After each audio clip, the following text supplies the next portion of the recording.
नमस्कार। देश और दुनिया की तमाम फटाफट खबरों में आपका स्वागत है। खबरों के लिए आपसे निवेदन की यदि आपने हमारे चैनल को सब्सक्राइब नहीं किया तो कृपया करके आपके अपने चैनल को सब्सक्राइब कर लें। आप सब्सक्राइब करते हैं तो हमें हिम्मत होती है सही और सच्ची खबरें आप तक पहुंचाने की। वरना मीडिया में किस तरह की खबरें आपको पेश की जाती है यह आप भली भांति जानते हैं। मीडिया पर एप्स्टीन फाइल्स का नाम ही नहीं है, क्योंकि एप्स्टीन फाइल में 10 देशों में इस्तीफे हो गए हैं। 80 की जांच की जा रही है बड़े नेताओं की, लेकिन देश में कहीं पर भी कोई खबर नहीं एप्स्टीन फाइल के लिए। किसके किसके नाम आए, किसके नाम आने की संभावना है, किसके नामों की चर्चा है, कहीं पर भी कोई खबर नहीं। क्योंकि इन पर खबर होगी तो आपके मन में सवाल होंगे। इसके बजाय मीडिया चाहता है कि आपके खून में उबाल रहे, इसीलिए वह बांग्लादेश की खबर दिखाता है ताकि आप सारी फाइलों से दूर होकर बांग्लादेश की फाइल पर आप कंसंट्रेट रहे और वही खबर आप देखते रहे। तो अमेरिका में नाबालिग लड़कियों के यौन शोषण और मानव तस्करी के आरोपी अरबपति जेफरी एप्स्टीन से जुड़े गोपनीय दस्तावेज सार्वजनिक होते ही दुनिया के सत्ता और रसूख के गलियारों में हलचल मच गई है। अमेरिका से यूरोप तक फैली एप्स्टीन फाइल्स ने राजनेताओं, राजदूतों, अरबपतियों और शाही परिवारों तक जांच की आंच पहुंचा दी है। अमेरिकी न्याय विभाग द्वारा जारी करीब 30 लाख पन्नों के दस्तावेजों के बाद अब तक 10 देशों में 15 से अधिक उच्चाधिकारियों को पद गंवाना पड़ा, लेकिन भारत में कहीं पर भी कोई चर्चा ही नहीं। ईरान की रिवॉल्यूशनरी कोर्ट ने नोबेल शांति पुरस्कार विजेता और मानवाधिकार कार्यकर्ता नरगिस मोहम्मदी को 7 साल से अधिक की जेल की सजा सुनाई है। उनके वकील के अनुसार उन्हें राज्य के खिलाफ साजिश और प्रोपेगेंडा के मामलों में दोषी ठहराया गया है। प्रधानमंत्री नरेंद्र मोदी ने रविवार को मलेशिया के पीएम अनवर इब्राहिम के साथ बातचीत के बाद कहा कि भारत और मलेशिया इंडो पैसिफिक क्षेत्र में शांति और स्थिरता के लिए प्रतिबद्ध है। दोनों देशों ने व्यापार, निवेश, रक्षा, ऊर्जा, सेमीकंडक्टर और एडवांस्ड मैन्युफैक्चरिंग जैसे अहम क्षेत्रों में सहयोग बढ़ाने का संकल्प लिया। अंकिता भंडारी हत्याकांड में न्याय की मांग को लेकर रविवार को देहरादून के परेड ग्राउंड में महापंचायत हुई। इसमें प्रदेश भर से आए राजनीतिक दलों, सामाजिक और आंदोलनकारी संगठनों ने हिस्सा लिया। सुबह 10 बजे से ही परेड ग्राउंड में संगठनों के पदाधिकारियों और कार्यकर्ताओं का जमावड़ा शुरू हो गया। मंच की संरक्षक कमला पंत ने कहा कि हत्याकांड में अब तक कथित वीआईपी का नाम सामने नहीं आना बेहद गंभीर विषय है। अंकिता के पिता वीरेंद्र सिंह बोले, मेरे सीएम से मिलने पर भ्रम फैलाया जा रहा कि हम बिक गए। मैं न समझौता करने वालों में से हूं न बिकने वालों में से। बच्ची वीआईपी के आगे नहीं झुकी, फिर मैं कैसे झुक सकता हूं। सरकार हत्याकांड से जुड़े वीआईपी के नाम का खुलासा करे। आपको इसकी कितनी खबर देखने को मिली? इससे ज्यादा खबर आपको बांग्लादेश की खबर देखने को मिली होगी।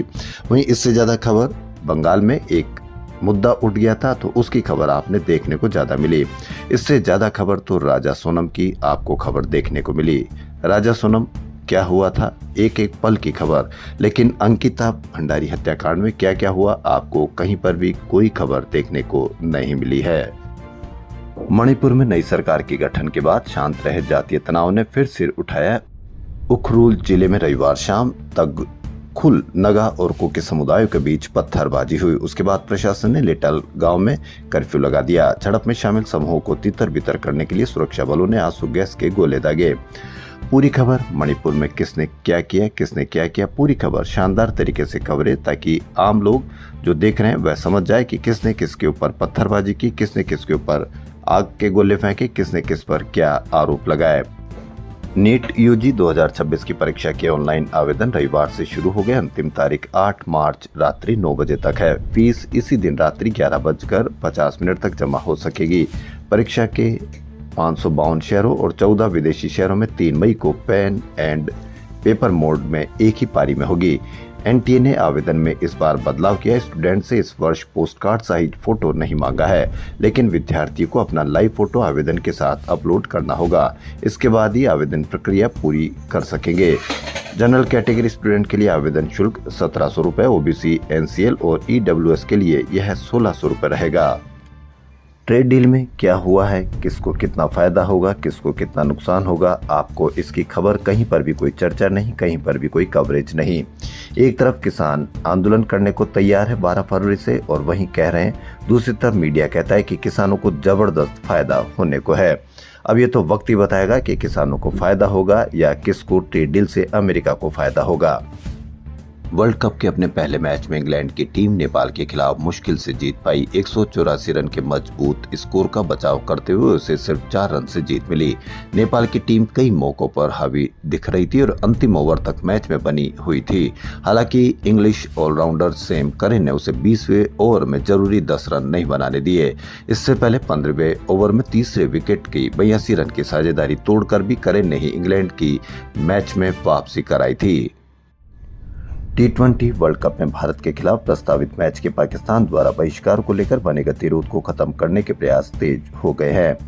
आईसीसी के deputy chair Imran Khawaja Pakistan cricket board के अधिकारियों से बातचीत के लिए लाहौर गए हैं।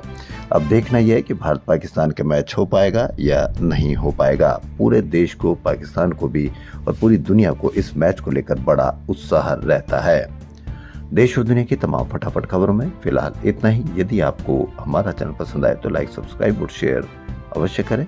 धन्यवाद।